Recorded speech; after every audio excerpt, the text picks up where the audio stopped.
just because it's drought tolerant doesn't mean it doesn't like water. A lot of these plants that are drought tolerant, that are well watered, they look extremely healthy. I mean, you do have to be careful not to overwater. But I've seen some Arizona cypress that were extremely full, and you couldn't see through them. And that's, if you wanted to screen, that's kind of what you want, right? That would be the goal. But if you want more of a more natural look, and you don't want to be watering this thing all the time, like I said, these things, you don't need to water them. They can live off nature's, whatever they get from nature, you know, in the summertime, mostly the summertime water. Same thing like a ponderosa pine. Those are, and the pinyon pines, you know, those are the native pines. They're not getting water, and they're doing pretty well for the most part, right?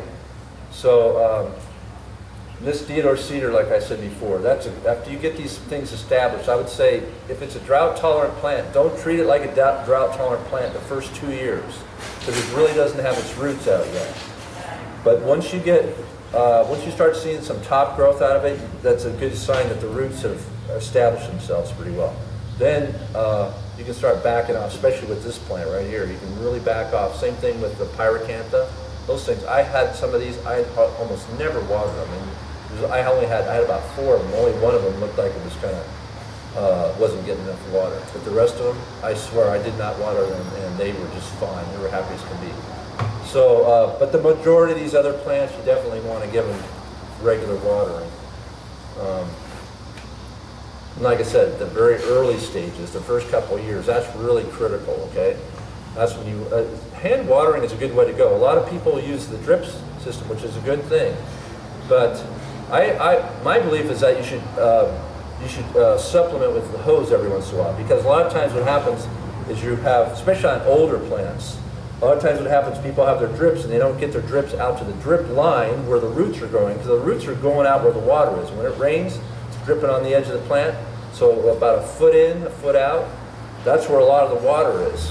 And so that's where the roots tend to want to go. And so, and if you don't have your emitters on your drip line going out to that area, the plant's really not getting sufficient water. So it's important to try to, as your plant matures, to get those emitters out. And maybe use a soaker hose, okay, if you want to put it on a time limit.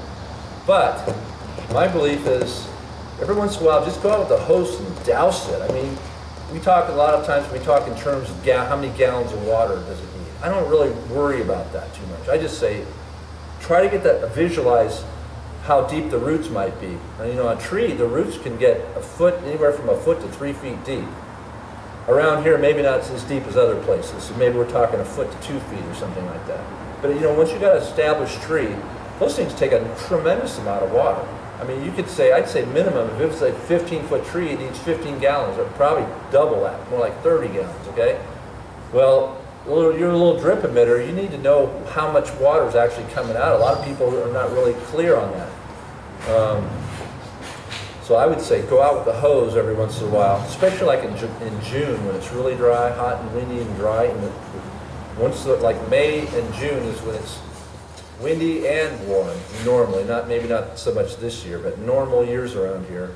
Those are some hot months and they're dry. So if you go around with your hose and you just get that, just douse it. I mean, try to visualize that water getting really deep. If it's running off, most cases it'll be running off, right? Because a lot of people don't have really flat, you know, there's a slight slope. So what I do is I just go around and I water, and it starts running off, I go to the next plant. And then I come back and I hit it maybe 2 more times. And that way I know that water's really going down. And if you do that, you can buy yourself a lot of extra time. You don't need to water so often. You can water you know, a lot of plants don't want to be watered 3 times a week. They might want to be watered 1 time a week. Even when it's hot and windy, if you're watering it nice and deep, once a week is a good watering. It's really easy to, a lot of plants might be getting water, they're only getting water down to 2-3 inches, and then the roots are way down here. So they're really, you might think that they're doing okay, but they're actually struggling, you know. So watering is one of those tricky things around here. I find that watering to be a really tough one, because, you know, during the winter, you don't have to water as much, but you still have to water. That was one of the major mistakes I made when I first moved here.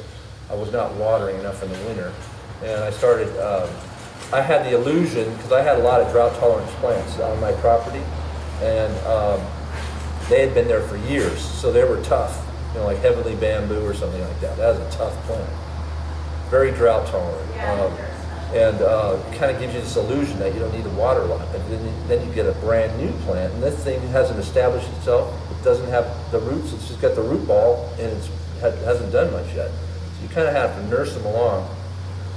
So I'd say watering is the #1 problem that people have that are not from here. When they move here, they don't realize, and I was one of those people, that how much you have to water. So we recommend you actually water every 2 weeks. Get that hose out, because you've got your drips. Usually those emitters are all, it's too cold for them, so they turn off their drip system.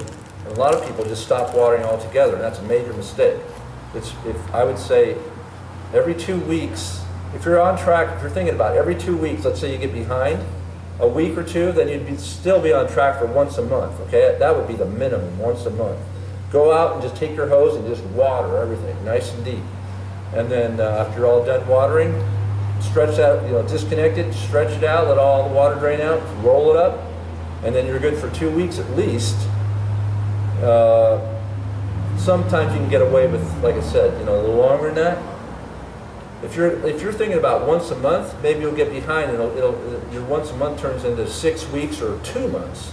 So that's not too good, right? Would you agree with that? That's going to put your plant under some stress. So if you can minimize the stress, that's what you want to do. The worst time for a plant is when it's windy and when it's cold. Those are the two whenever it's windy, you should be thinking, oh, I need to go out and water. And you want to stay one step ahead of the game. If you can get there, if you're paying attention to the weather reports and they say, and it's springtime, anybody who's lived here for any time at all, you know that it's extremely windy in the spring, okay? So it could be windy 5 days in a row, okay? And then it might be calm for a little bit, and then it'll pick up again. Well, this year we got super lucky, in my opinion. This is like, I've been here 16 years, and this is the least amount of wind that I can remember.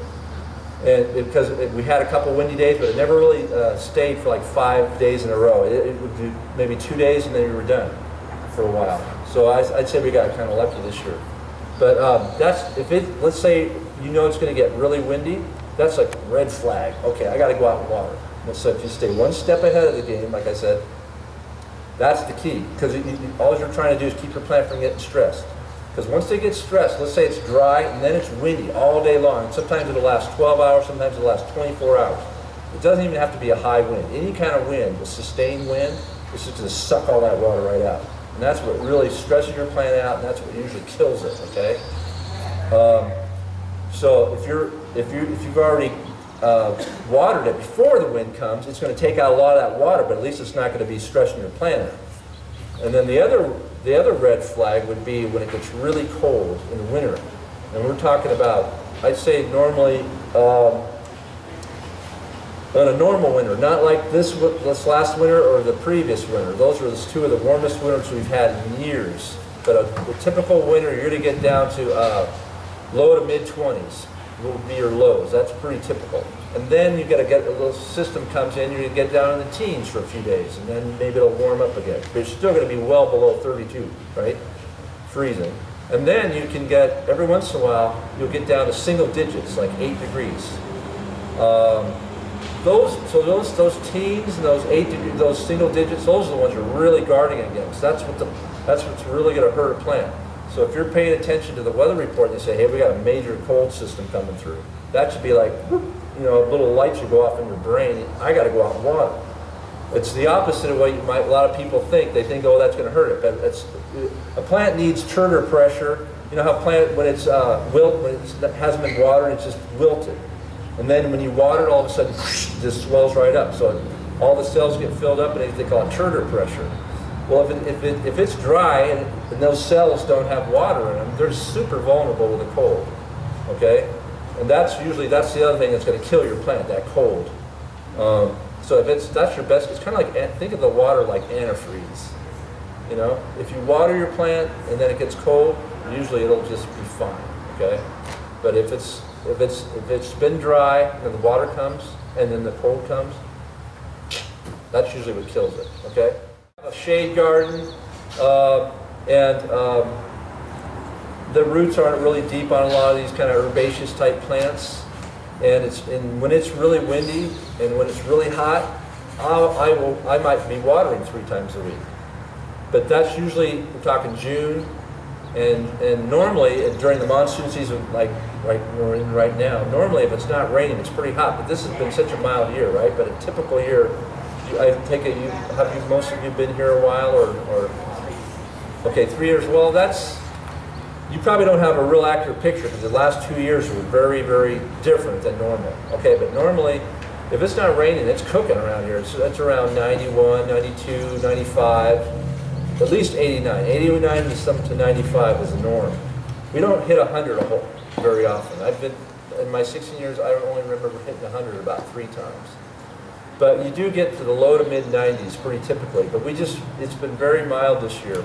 And we've been really fortunate, but don't expect it to be that way all the time.